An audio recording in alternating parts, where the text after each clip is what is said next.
We're back, guys, and I can't believe we're saying this, but Epulze wins the first game against BeastCoast, putting BeastCoast against the ropes here. I think it's a very spicy series. Will BeastCoast be able to come back? We're going to have to see, as they get first pick this time, and they pick up the Shadow Demon. Oh, by the way, we didn't talk about the Hoodwink, but what were your opinion? Were you impressed with Michael's Hoodwink? Lelis? Yeah, I thought his he's been playing this hero a lot, right? Almost every game he plays it, and at least he's obsessed. I thought it was pretty decent. I thought the Timber with the Hoodwink wasn't that good. You know, he's just cutting the Hoodwink's tree all the time. But the lane was good. Like they won the lane pretty hard. So then the Hoodwink could leave and gank mid and stuff, and the Timber did fine. I thought his spell casting was pretty good on Hoodwink too. So yeah, they just go for it again. Do you think that's one of those heroes, by the way, on Hoodwink, that you find that if the player's like really comfortable on it, it works in most metas? Or do you think that they kind of force it sometimes? I feel like this team forces it because they pick it every game. But I think the hero is pretty versatile. I think it can lane either in the safe lane or in the off lane, and I think it's a strong laner. Has a stun. The only like downside is that sometimes the stun is hard to hit. The W is not that straightforward, you know, especially against heroes that buy Quelling Blade in the lane. Maybe the guy's just spamming Quelling Blade when you use a Q and you just can't stun the guy. If you just had a normal heal that had a stun, you'd just be stunned. But the hero got nerfed, and then it's coming back slowly, right? I don't know if that's true or just SA. I feel like this is the only region that skill picks Hoodwink consistently. I think Europe picks it, right? Some games. Yeah, some people trying it as 5 now. Yeah, it's true. It's just a strong laning hero. It's good for teams that want to pressure the lane. Do you like it with Sand King as well? Is that a good hunting squad to have? Yeah, I like it. I think Sand King pairs well with Hoodwink in the way where Sand King, he's a little bit sad against heroes that buy Lincolns, and Hoodwink doesn't really care it. So they can always at least get the stun on someone, and they have like a zillion burst damage, and they have the team fight. So it's a good combination, and it makes up for the weak laning of Sand King. Hoodwink can carry in the beginning, and then when Sand gets level 3-4, Hoodwink can start stacking, and then they can just get the ball rolling. Okay, but on the other side, though, RDO, and I want to ask you about this. What do you think of picking the Sand King into the Shadow Demon? Kind of weird for me. You know, I'm a hater of Sand King against Shadow Demon. Sure. Can you explain why? Shadow Demon has a save. It's good against Sand King initiation. Shadow Demon ulti also kind of ruins Sand King game because he cannot buy E's, and most of the time that he initiates, he will get bursted after that because you have 100 move speed, and he's not really a tanky hero. You usually buy Blink, Shard, E's, so you don't really buy like Vanguard anymore. So kind of takes out the potential of the hero for me. You can't burst anyone if Shadow Demon is missing. I mean, I agree with that. Do you think that you're alone in that thought? Have you talked about this with people, RDO? Nah, I'm not alone. I'm with Dusterman. Duster, he also thinks the same. But you're in the same team, RDO. Is this like your secret strat? Is there something that you people will figure out? I'm not sure. Okay. What are some? We talk about the Hoodwink weaknesses, though. Do you think that the Storm is a great hero to deal with that to deal with the Hoodwink? Yes. Storm jumps on backline. Hoodwink doesn't really have a save or anything. He should just die to Storm combo, and it's finally Chris Luck playing one of his best heroes. Last game he was playing Viper. It was a bit not the Chris Luck we used to see. Now he's playing Storm on 8. They banned 3 counters of Storm.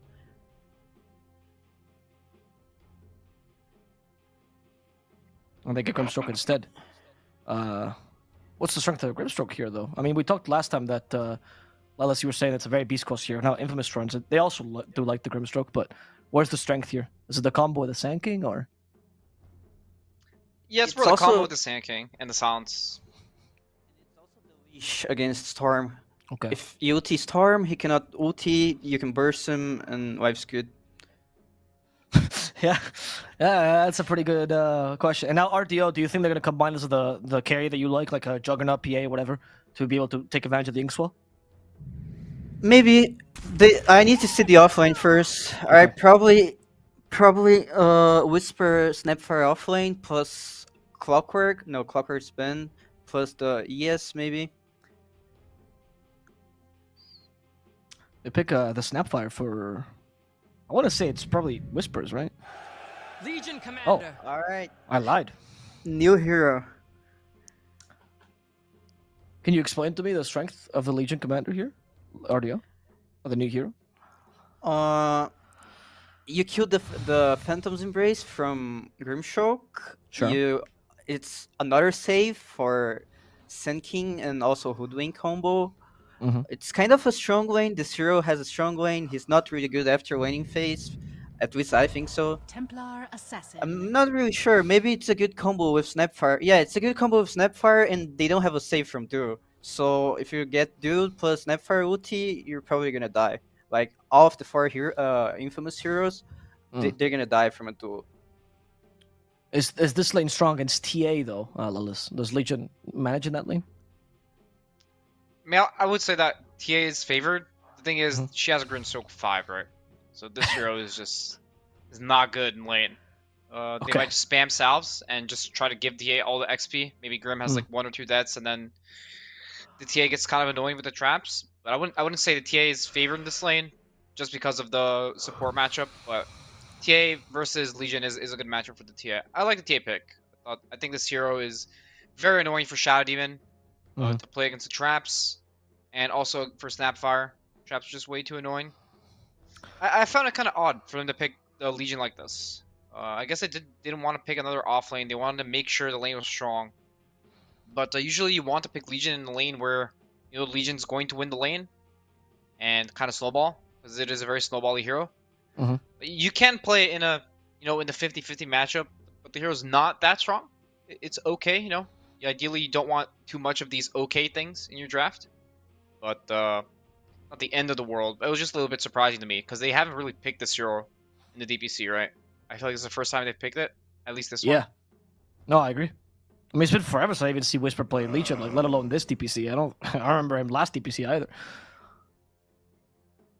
Yeah, the Legion is a nice save against Sand King. That's a good part about it. It's very hard for Okay. Sand King to play, but it does feel very odd to pick Legion and then getting counterpicked by the carry. It doesn't feel good. Maybe of course, remember, BeastCoast just doesn't care about the lanes, right? They've never cared. Yeah. So. That's true. RDO for the off lane, by the way. What do you see here? What's the strength against the TA? Sorry, for the carry matchup. My bad. They banned TB and Phantom Answer. Wait, what was your question again? Sorry, for the carry matchup. My bad. I just sorry. Alright. I bamboozled you there. My bad. I'm sorry, RDO. I was gonna say Medusa. Medusa seemed also like a good pick for them. Like it has a solid lane against Sand King and Hoodwink because you outrange them. It's also a good carry matchup against TA. Okay. But CK just looks like more of a K1 comfort, and K1 is all about comfort. That's true. Lilith, so do you like the CK as well against the Sanking Hoodwink lane? Do you think he can hold his own here? Oh, never mind. It's the Underlord now. So my question now changes to the Underlord here. Okay. So it's going to be Hoodwink Underlord versus Shadow Demon CK. Oh, CK. Okay. Yep. Well, it's kind of interesting now because now the Storm gets a free lane against Sand King, right? And I feel like the Underlord's going to free farm in this lane because he has a strong support, and Shadow Demon's kind of weak in lane. So I feel like it was a good Underlord pick. I think he's going to be happy. It's one of these games where I don't think Underlord is afraid of any of the enemy heroes, because this hero has a problem where some heroes just delete him from the game, just don't let him play. And I don't think this is the case in this game. So I think he's going to be very annoying for the CK. It's a really good matchup. And it's very good against Storm too. The infinite root with the Atos. Very annoying for the Spirit heroes. So I like him in this draft again. Let's see if they can do the same thing they did in the first game. They looked very, very good in the first game. So, but what do you think, Lilith? How would you put your... If you had to be a betting man, Lilith, who would you go for? I would bet on BeastCoast, but Infamous proved me wrong last time. Hopefully they prove me wrong again. I thought their gameplay last game was really good. What about you, RDO? I'll go with BeastCoast again, man. Even though CK is countered, I trust Chris Luck Storm Spirit. He's gonna be the Chris Luck show this game. Those words sound like jinxing words to me, RDO, but we'll have to see. We'll have to see if BeastCoast can force game 3 or if Infamous takes game number 2 as we go over to the casting pair of Avo and Gareth. All right, here we are. Yeah, a much better hero for C-Smile, that's for sure. Storm in the first phase, but I find it kind of cute that you're mentioning, you know, Axel and Stinger, a bit of back and forth between them now swapping heroes, right? Shadow Demon and Grimstroke handed over to one another. So see if some lessons have been learnt there as we get ourselves into game 2. And if Infamous can have a replay of game 1 where they did incredibly well. Bit of a different match for Lumiere though, right? Terrorblade, TA, both good at farming, but both performing pretty different roles in terms of how they approach fights. Yeah, certainly. TA definitely much more of a tempo hero. And on the Axel and Stinger role, I think I've spoken about this previously on the panel, but I'm just going to say it again in case people haven't heard it. They're part of the an essay group of people, which we jokingly call the Council. You know, in English you have the Cabal, right? In South America you have the Council, and it's them two, Papita and Matthew, and sometimes Wu. When they go get together on Discord calls, they watch replays together and they stream together, right? And they just talk about Dota. And they talk about like their ideas and picks and what they think is strong or not. They reveal it all, by the way. They don't hold back. And they do this live. Sometimes when they really, really want to do something special, like they're in the major or whatever, they get together in a call outside of stream and they still talk about these things. So I'm not really surprised that they share picks. Like they share a lot of ideas, right? They think very similarly about Dota. So they actually all support each other, which is actually kind of wholesome for the region. They're not really scared of sharing their ideas together. Yeah, it's really nice. I mean, I remember back 5-6 years ago when we really had a lot of players kind of swapping regions. You know, Europeans going to C, going to China, going to NA, South American players coming to Europe as well. Just like dissemination of information. You know, you just learn different things about play styles, drafts, hero interactions. Just makes the game better as a whole. Yes, indeed. And when these ideas get shared, like something that I remember talking to Stinger about this when he was having the council, and I was like, "Yo, aren't you like afraid that eventually they'll steal your ideas because these are your competition?" And then Stinger said, "Well, in the end, the best man wins, right? So like if we share, we can only benefit, and eventually it's going to be the best one who wins, and that's who deserves it anyway. So it's like if they get better, we get better. They get better. You know, it's just I think that's the right mentality." Yeah. That's why they're considered the council, because these guys are the guys who are like genuinely concerned about improving South America in almost a selfish sense, right? They want to improve South America because that improves their standings. So it's a win-win for everyone. Yeah, sure is. Okay, one. It comes back to this top lane, just immediately down to half HP from Michael. Yep. Bushwhack is one hell of a spell. I'm afraid of jinxing this, but I will say it anyway. I think we're in for a treat with Oscar Underlord. He is... I mean, Lelis is up there in terms of Underlord players, but he is one of my favorite Underlord players out there. Oscar is really good on the hero. He's got a pretty good game for it as well. Yes. It's a really nice like bait and switch. No one expects that sanking mid until you see it at the end. Oh, it's sanking mid. Comes out at the very end. Alone loves it though. He said in an interview in the first season, he was telling us that he watched Mini play it in a pub, right? Or Mini played it against him in a pub, and he's like, "Oh my god, this is so good, I'm gonna steal it." And so he's been practicing it for a while. And what I like about Alone is that when we was first with Axel, he was talking about how Axel was teaching him to be more of a mid laner, right? He's trying to learn to be more of a space creator and less of a farmer. Because his is the first team that I think is actually at Alone's level that he's played at. Before, he used to be the best player on his team and used to play like Morphling mid and carry his team. And now he's finally being able to trust his teammates, and you can see the progression of this really young player. It's been very impressive. When he nearly killed C-Smile there, just level 2. The caustic and the burst strike. Yeah, it's so good. Storm, obviously a hero that likes to play in the wave with remnants, and Sanking counteracts that heavily. As we see here, the damage. Oh, good deny. C-Smile gets rid of the range creep, so at death's door, but steps away from it.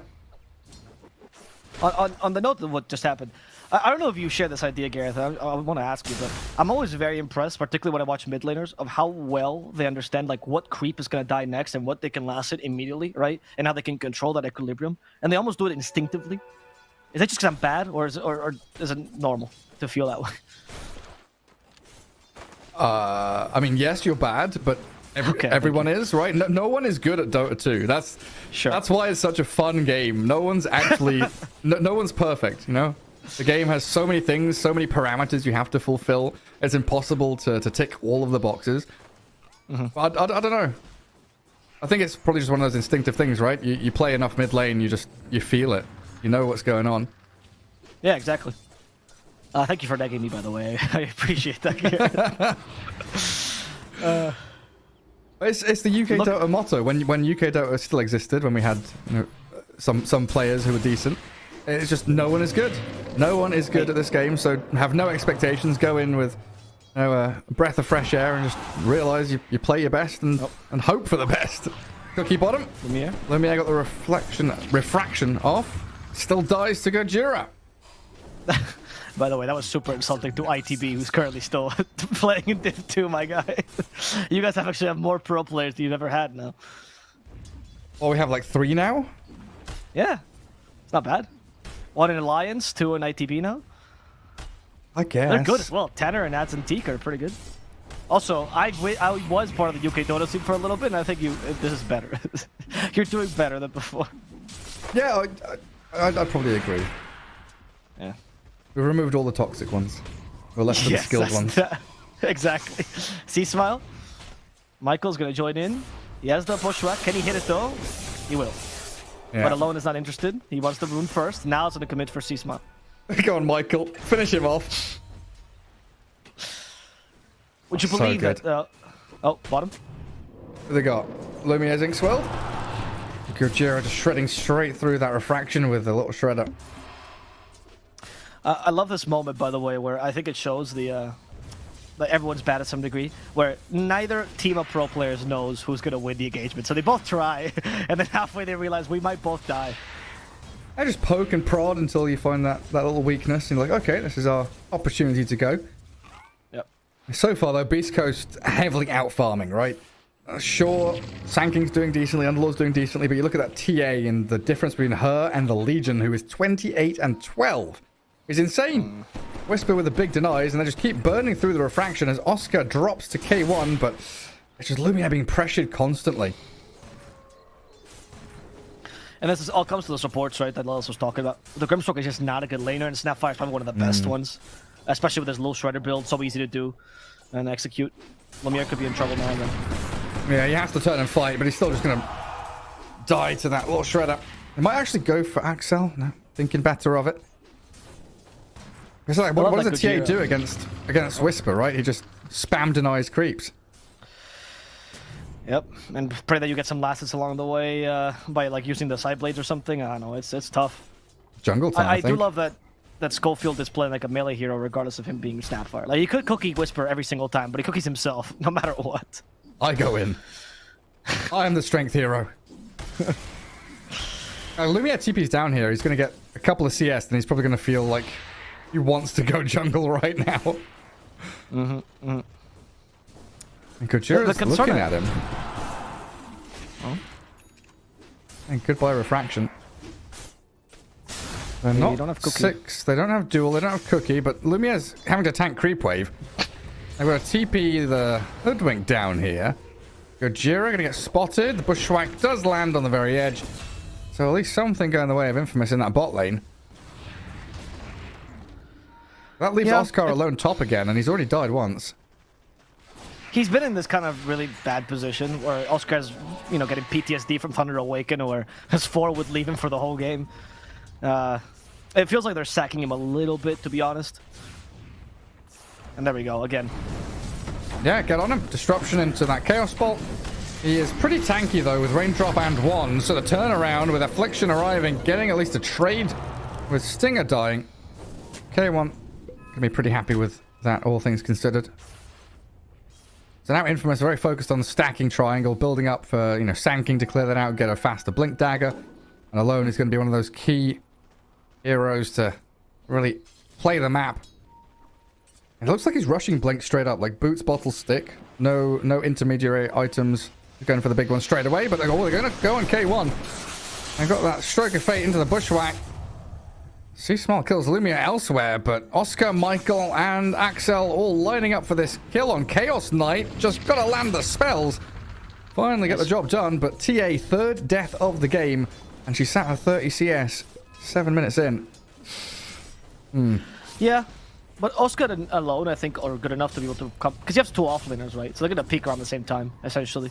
So you do have a really strong power spike that Storm can't really match once Epi and Blink Dagger comes up. That's why I think the Blink Dagger is so crucial for Alone. He understands that they've sacrificed Oscar's lane a little bit by ganking him so much in the mid lane, and he has to make use of that. Okay, he's gonna go for Boots to Travel. I am not that big a fan. I think it's a bit too greedy. You have to create space for TA.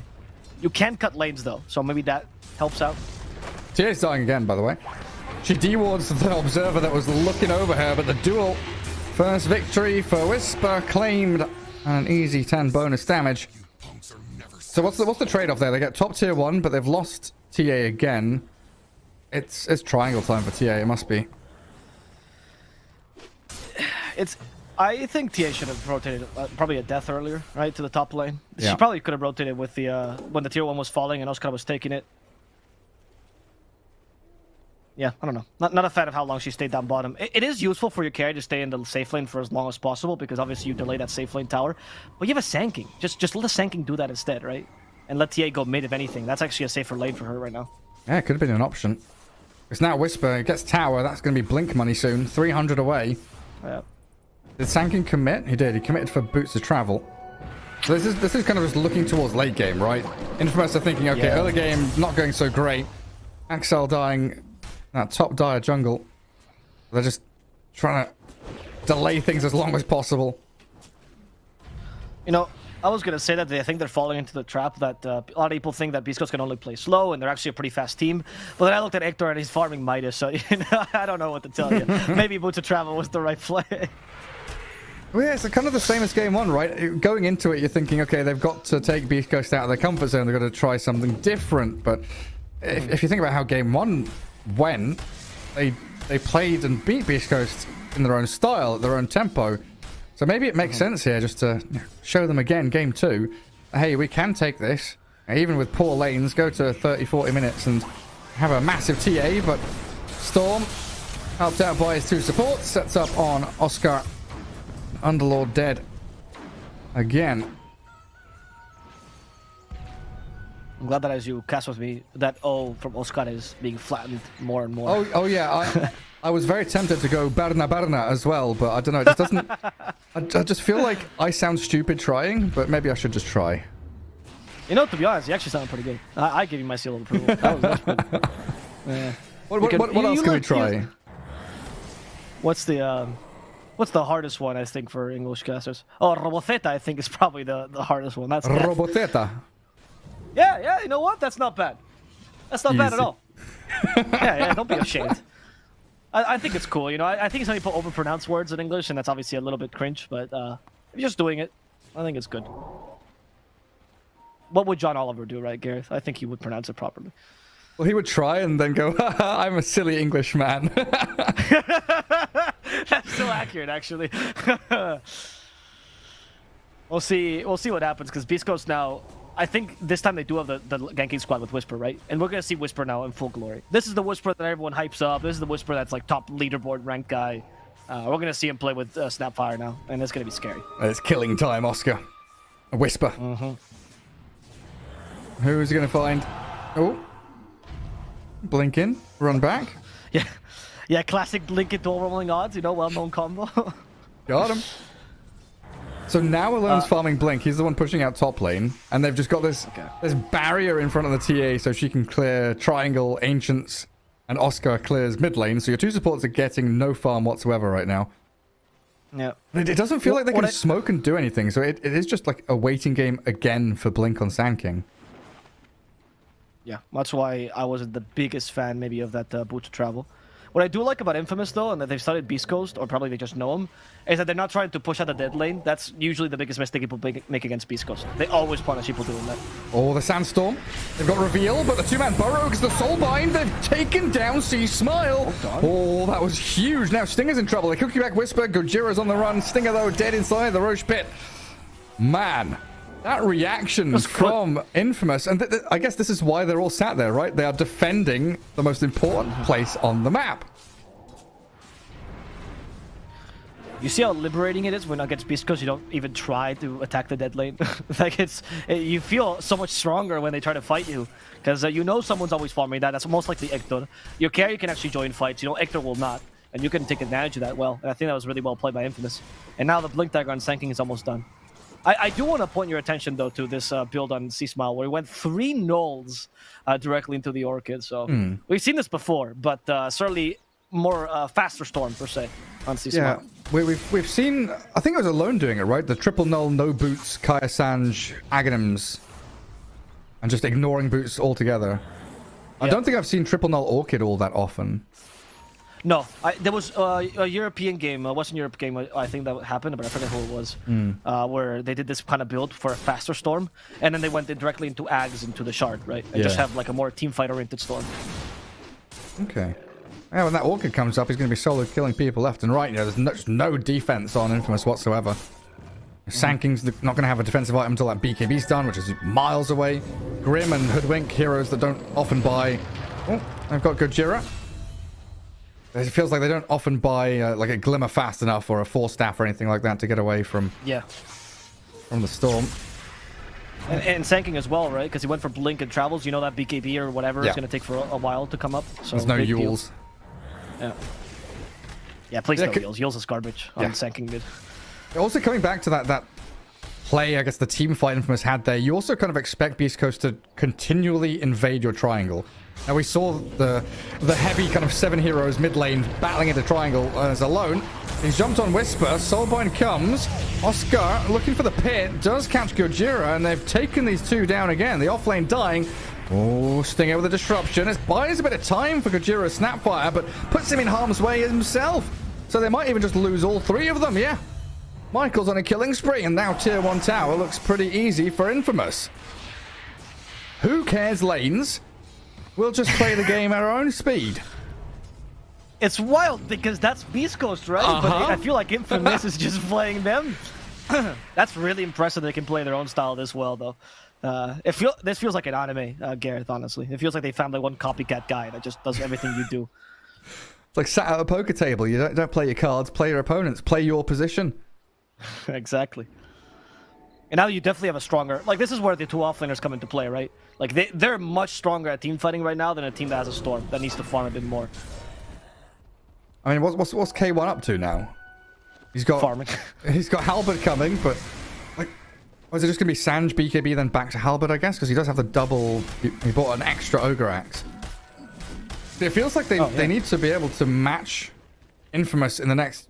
You know, less than 5 minutes, basically. They need these BKBs up. So Whisper BKB, K1 BKB. I guess Storm just finished Orchid, so he's not going to have it. But that dual Magic Immunity timing for BeastCoast is going to be so important for them to even stand a chance against this. Yeah, like you say, double offlaners with all the team fight they've got. And while usually I wouldn't care about like Legion getting early duels because, you know, 10 damage is whatever, you really want to get duel level 12, and that's when you start fighting. It does feel a bit weak they haven't been able to get anything. Or Alone. How has he managed to escape that? Tip as well. Oh, that's not good. Yeah, see, like, I don't care if Whisper gets damage off that, but that should have been a kill. Absolutely should have been. I mean, that's your kill duo. Alone has slipped away from it. Now they've spotted Stinger. Yeah, Acorn shot, Bushwhack. Snipe him with a sharpshooter and that long-range stroke of fate. They've got such long-range safe damage to come out from their 2 supports. They don't need to really heavily commit in terms of positioning, just in case there was someone sat behind Stinger. Now into Roshan, because Lumiere, he's got Dragonlance Deso. About 1,000 in net worth behind the CK, but ready to hit this real big peak. No way for BC to contest Roshan either. Like, they're even TPing Whisper bottom. Yeah, a bit passive gameplay from BeastCoast, and usually the passiveness only comes from, or passivity, sorry, only comes from Chaos Knight, or Ector rather. But this time, the lack of ganks here have allowed Infamous to kind of come into their own. And the TA power spike together with the Sanking Underlord, I don't know how you fight this. You have to kind of cut lanes and not create space, because CK will eventually just beat TA. But you're going to have the difficulty that you have a Snapfire this time on your 4. She's not the best at doing these plays compared to an Earth Spirit or a Tusk, whatever, that Gojira usually plays. Now it's BeastCoast's turn to try and defend a high ground spot. They miss out on that Bushwhack after the Acorn shot. Storm Spirit, C-Smile made sure they didn't get caught. They are under dire vision though here. Lumiere, unaware of this. I love observer walls that are placed like in the outpost. You just don't really expect it. The Dire keep the vision up. I think they spotted that high ground ward placed by Axel too. They're pinging on Storm. Bushwhack after Burrow. Epicenter damage. Looking good. And a streak continues for Alone Sand King. Beautifully set up by Michael. My other concern for BeastCoast is, I mean, I've been concerned about in general the lack of kills, but I do feel like they've itemized forward as well, and that Orchid seems like a dead item when Storm is the one being initiated upon. Yeah, it feels like he wishes it was Kaya Sanj and now BKB, right? Yeah, exactly. Look at the words right out of my mouth, Gareth. And there's sorry. the press the attack. Oh, it's okay. I love you for it. The Stinger will die. Gojira? I saw him earlier on. He kills off the position 5, but you just lost 3 heroes in a row for K1's farming, right? That's always the trade-off for BeastCoast. It's like, yes, we're losing slowly. It's trickling away from us, but we have this K1 carry keeping us in the game, and he's got BKB. It's just Whisper is still a good 800 away from it. As mid lane, they've found the man himself, so BKB delayed even further. And now the ball up, the death ball from Infamous. They're still holding Aegis on TA, so why not go for these tier 2s? Right, and then however much farm the CK gets, there's no way you're matching TA's timing in the next, what, 5, maybe 10 minutes even? You have to hold for that long, at least, before CK manages to beat her. I don't think him and Salbert's going to be enough either, and it's also delayed because he's had to go for the BKB and then now the Vitality booster. So he's thinking of Heart first before Halberd. Yeah, I don't know. And you also have this very, very poor Shadow Demon, right? Like we saw in the last game. It was what, 25 odd minutes in? He had Blink, Ether Lens. He was able to go around saving people left and right. Yeah, it's a difficult one for him because he has to be the one to save the Storm when things get rough. Rod of Atos with Pit of Malice, like the panel was saying, that permanent route against Storm pre-BKB is a nuisance. And they've also got a catch with Alone and Michael straight onto Whisper. They are everywhere on the map. Finding these pickoffs. BeastCoast just doesn't feel like BeastCoast. You know what I mean? Yeah. It feels like the ones in control of the game and the tempo is definitely Infamous. And usually we say that's for BeastCoast. They're really good at controlling tempo in the game. So, like, they're the only team that I've seen that can control tempo by dying. Right? But not this game at all. Stinger's going to save Gojira for a second there, but Sideblade splashes off the illusions. And now the Rod of Atos comes into play as Oscar runs straight onto the Shadow Demon. BeastCoast, they're attempting to fight this. Storm zipping in, the Orchid comes, but K1 is being focused down by the Burst Strike and the Soulbind, and Whisper's in spot above the 2. He's up to high ground with Lumiere, and he's taking him down. The Vortex slows the TA, but now Chris Luck is out of mana and out of life. Oscar is dominating, and they're just breaking high ground now. No, man. That trap last silence there also killed the Storm there. And you're too fast. BeastCoast will never come to their own like this. Storm's too far behind. The Orchid's, again, a dead item. The Snapfire had 0 utility together with the Legion Commander. Have we seen a single duel into Kisses? No, right? No, we haven't. I mean, they tried that one top, right? But Alone outplayed them and Burrow struck before they could duel. We had one... he's had one duel win, right? But that was just it was like a duel and a Grimstroke or something.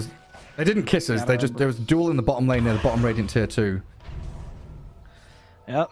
And now, I think it's up to Chris Luck, really, to be able to cut these lanes effectively. He is a Storm. He can do this. There's no Coddle or anything, but you still have tricks. You have the most mobility. Maybe Gojira can try to sacrifice himself a little bit. And K1's just BKB to try and kill Michael. He might not even get it, you know? He might... Okay, he rips him back in. That was a little close for comfort. The Aegis expired. Aegis is gone. They killed the TA. Oh! BeastCoast with some miraculous timing. They're also disrupting that Grimstroke to find a 3rd kill. Oscar does bring down K1 as they bring that portal across the map, allowing the Sand King and this Underlord to get something done. And Oscar is going to go back in onto Gojira. Comes out with a triple kill on this Underlord. He's going to get Ultra. C-Smile's got 300 mana to play with. But this Underlord is incredibly tanky. And look at Alone. Alone is also hiding in the trees. He's got no mana. He can't. He can't come and play. He's going to TP. All right, Gareth. Here's my question. How many times did he go around that tree? I was counting. The Underlord? I don't know. I started watching the Sand King. It was a 3 rings around the rosy, man. No, it's really funny. He's like, please go in the pit. Please, please, please. Just like desperately. Well played by BeastCoast. I think out of the best thing you can get there. And here also an interesting anecdote by BeastCoast. That Aegis thing where now you can tell the timing, right? If you're the enemy as well, was one of the biggest buffs to BeastCoast because they never wrote down the Aegis timing before. So that's why it works out for them. Oh, poor Stinger. Oh, he's dead. Doesn't even deny the DD rune. Yeah, that was The one thing. Yeah, well, he's dead. You know, he's 100% dead there. Just deny the DD rune. Yeah. I mean, that was K1's debut of the BKB, right? So that was a decent fight for BeastCoast, defending bottom tier 1. Something you very rarely do. That wasn't all bad. I will reclaim that top jungle as well, but now it feels like it's chain smoking time from the Radiant. Just keep on going a minute until fast spawn on Roshan. That's your next big objective. You've taken all of the towers, top and mid, and they're the ones you really care about. So re-grab Outpost, set up for next Roshan.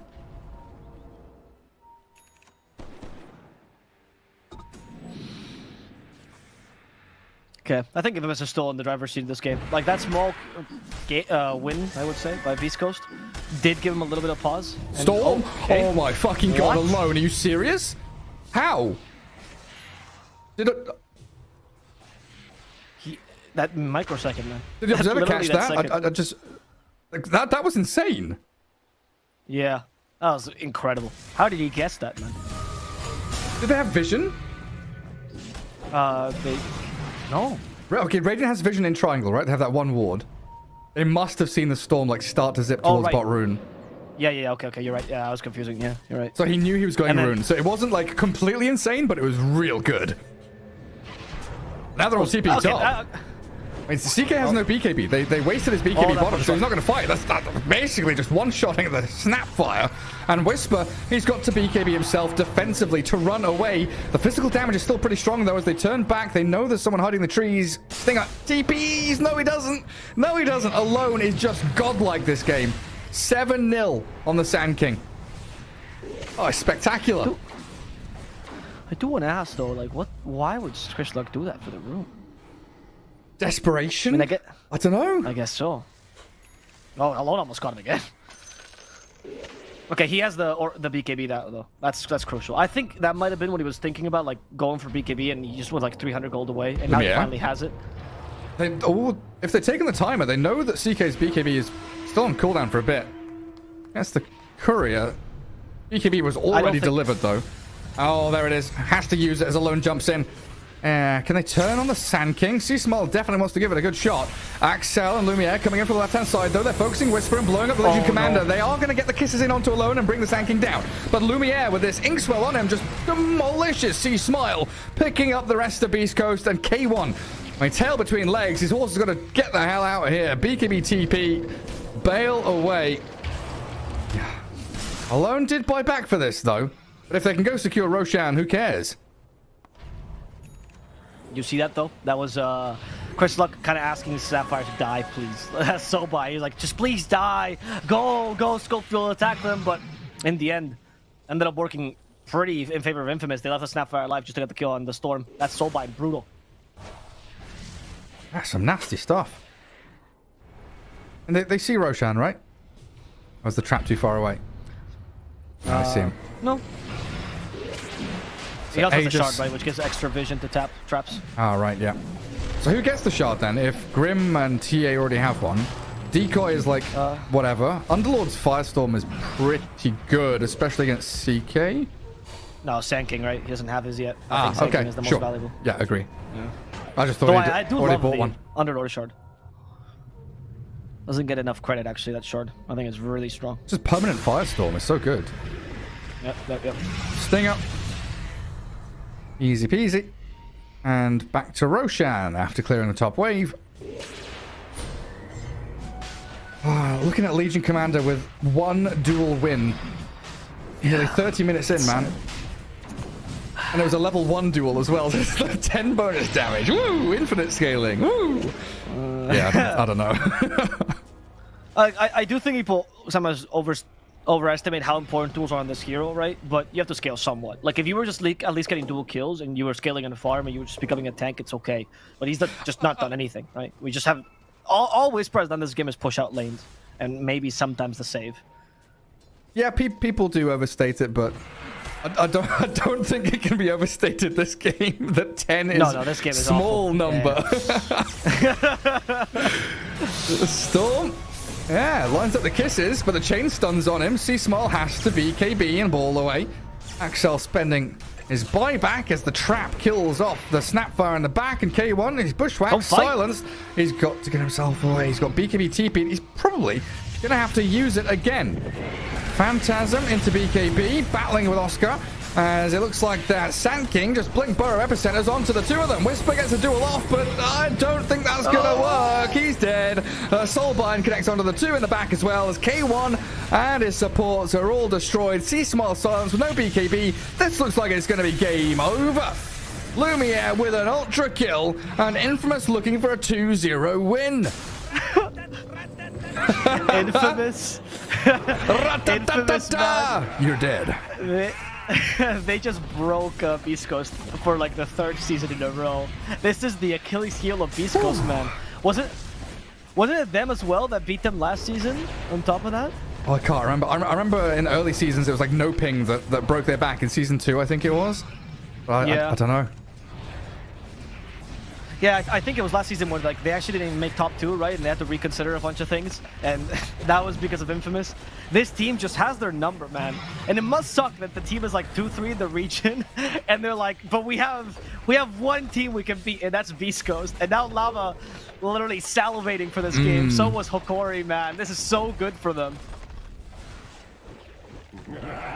2 lanes of barracks gone just like that. What's TA, what, 3 minutes on Aegis? Plenty of time. What, tier 2? Break high ground again. BKB timers on this BeastCoast side. 7 seconds on Storm. We're down to 6 on the CK.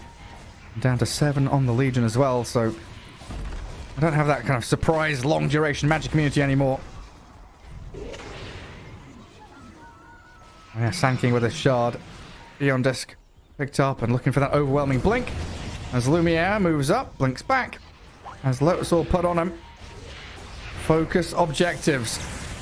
Ball in from Chris Lux. C-Smile BKBs, but Axel, he's invis under the Glitter Cave. The duel comes in. Whisper focusing and getting the kill on the support. Bonus damage comes through. They also break the Aegis on the TA, but now Underlord, helped out by Sand King, just opened so much damage from this Firestorm. K1 didn't stand a chance. No buyback on any of BeastCoast members. Okay, Shadow Demon has one, but he's the one that calls GG. That Grimstroke, by the way, those Soulbinds, like, honestly, won their game. Vamos Lava says alone as the game ends. Of course he does. For Leo style. Now they have a chance. So does Hokori, which, you know, disrespectful alone. But yeah, Infamous did it. They broke BeastCoast again. 2-0 as well. I would have never guessed it. I would have guessed maybe a 2-1. Sure. 2-0 against BeastCoast. I am not going to check Twitch yet. There's going to be some really sad betters today. That's insane. This is what we talked about, right, Gareth? Like in the beginning of the panel, it's like they have to play fast. They beat BeastCoast by just playing quicker than them, and this is what we were expecting from the whole time, and it worked out. It's just that the first game they beat them at playing their own game, right? So it was just, it's crazy that Infamous was capable of nullifying them so much, and it kind of shows BeastCoast has weaknesses that other teams just don't exploit as much. I mean, it's great. Like just baiting them in the draft as well. Like it all starts from the draft. And then it dog piles on from there.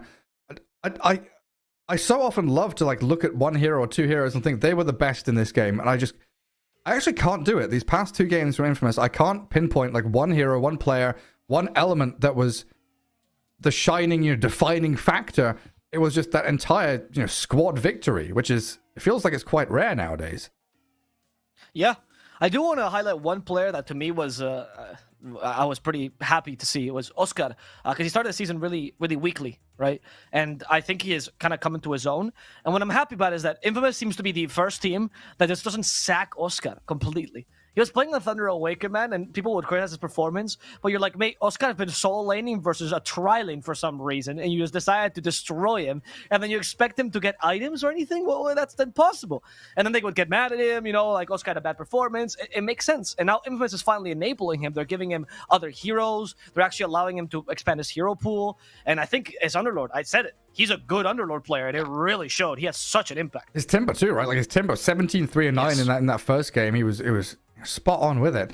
But man, a 2-0 victory. I think it's time for you to head off back to the panel and talk about what that means for the groups, Alvo. What does it mean? Yeah.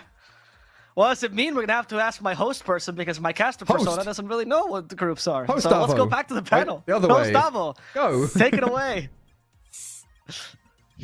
Thank you so much, Caster Avo and Caster Gareth. As before we go into analyzing this game, I will say for these groups, this matters actually a lot for South America. As per usual, BeastCoast, they see there's a dip in viewers. They see South America is becoming less exciting. Boom, they take one for the team, and now we're back to it. BeastCoast, if they don't win against Thunder Awaken, there will be tiebreakers no matter what. The question is it going to be Hokori or is it going to be Lava? As you guys can see here, both of them at 4-2, and their last match is against each other. So there's no question about someone getting those 5 points. BeastCoast's last match is the last match of the season, is against Thunder Awaken. So if BeastCoast loses to Thunder Awaken, then BeastCoast will have to essentially go through tiebreakers and beat Lava or Hokori, which will now get a chance to actually qualify. Thunder Awaken also has another match which they could potentially lose. We'll have to see about that. It's against Apu. We don't know about that. But for now, South America became spicy again, as multiple teams can once again go to the major. And all I'm hoping, though, is that if BeastCoast ends up not going, this doesn't trigger some sort of, disband or whatever. They feel so close every single time, and they do seem like a team who are worse against South American teams than they are against international teams. And I bring back to Moose, and I'm going to start the discussion with this. Moose said in the interview we had with him, he thinks it's actually harder because the teams know you better than the region, right? Like, yes, there's some difficulties when you play Tier 1 Dota, and there's all that. But when the teams know you, they sometimes can crush you in ways that you weren't even expecting because they find your weaknesses. Would you say that's true, Lelis, as someone who's also playing in a similar situation? Yeah, it is true. I think inter-regional games are very different from the international games. In the own region, the teams know each other a lot better. They know how the other team plays a lot more. They've played against each other multiple times. They scrim against each other, and you play against the same players in pubs, right? So you know how people play. So you can prepare better for these matches. They're very different than teams going to a LAN and playing against teams on, they've never played against ever. So it is very different. For sure, what Moose said is correct. Pretty impressive performance by Infamous, honestly. I didn't think they had it to win. They proved me wrong, so that was very exciting, honestly. I thought everybody had a really good performance. I think Alone on the second game was really clutch. I think when BeastCoast smoked twice on the Legion and he didn't get the blink duel, right? Alone was very fast fingers with the stuns. He dodged like a bunch of ganks. I think he played it very well. Oscar very solid on the Underlord. Did just not a flashy hero, but he bought all the correct items. He positioned himself very well. And their carry was Lumiere. He had 4 deaths, right? He had a really rough start. On a very wholesome guy, very young guy as well. Even for Dota terms, I think it's like 18 right now, more or less. I don't really keep track of the age of players, but very, very young at this point and increasing by a lot. That Sanking answer was not something I expected. Like, I know he had played it in one ranked match, but I didn't think it was just one. And he had never played it since. That is wild, man. What would you say if someone on your team tells you, pick me this hero? I feel it, even though I've never practiced it, Lilith. I mean, I wouldn't be confident at all. He's like a bronze Sanking on Dota Plus. Yeah. I don't know. I would think twice about doing that. That's the confidence they have in each other is pretty wholesome, right? At least trusting him to do that. So as Infamous ends, I do want to touch upon this a little bit. RDO, LSU, you've both been in this position. Alone's feeling of this kind of bittersweetness of like you feel like you've come into your team, but it's a bit too late. The season's already over. You don't get to go to major. You don't get to descend either. So there's nothing that you're really fighting for. Is this one of the biggest downsides of playing in leagues? You feel like there's one moment where you can't really recover? RDO, if you could answer. Yeah, I feel like the league system is a bit weird. I feel like the game should be faster, like two, Or more 3 games a condensed. week. Yeah. Yeah. 2, 3 games per week, for each team. So the momentum grows, and this kind of thing doesn't happen. Like 3 weeks ago, they lost to a weaker team, and now they're not gonna go to the major after winning against one of the top teams. Yeah. Ellis, have you been in that position of the pressure of like you have to win every single game? Yeah, I mean, I think every team in this league needs to win every single game, right? If you want to go to the Yeah, major, exactly. you have to win every single game. So there is a lot of pressure. Usually when you win every game, what happens is you're just playing better, and there's not this thing like, oh, we have to win. You just have to play. You have to play the way you've been playing in scrims. You know, when I used to play with Quincy on NA, when we would play EG or the TSM team now, there was pressure. You know, they were the better teams, but you just have to reproduce what you did in scrims, and you just have to trust it. You know, you have to trust the process. If you're the better team, you will win, and if you're not, then that's just, it wasn't for you this time. Okay. Well, with that, let me close today's broadcast. After an upset by Infamous, they put BeastCoast down a peg, and now BeastCoast, they're going to be in trouble. We'll see what happens, though, because the matches that are coming in on Sunday are going to be the ones to decide as well who gets to be BeastCoast trouble, essentially. As on Sunday, we do get that Hokori versus Lava match. Winner, once again, I can't restate it enough, winner gets to potentially fight against BeastCoast if Thunder Awaken beats them, and that is super hype for them. I talked to Moose. Moose said, I don't really have any hopes for the major. Hokori's the same thing to me, and now the hopes are back up, all thanks to Infamous. So the league becomes spicy once again.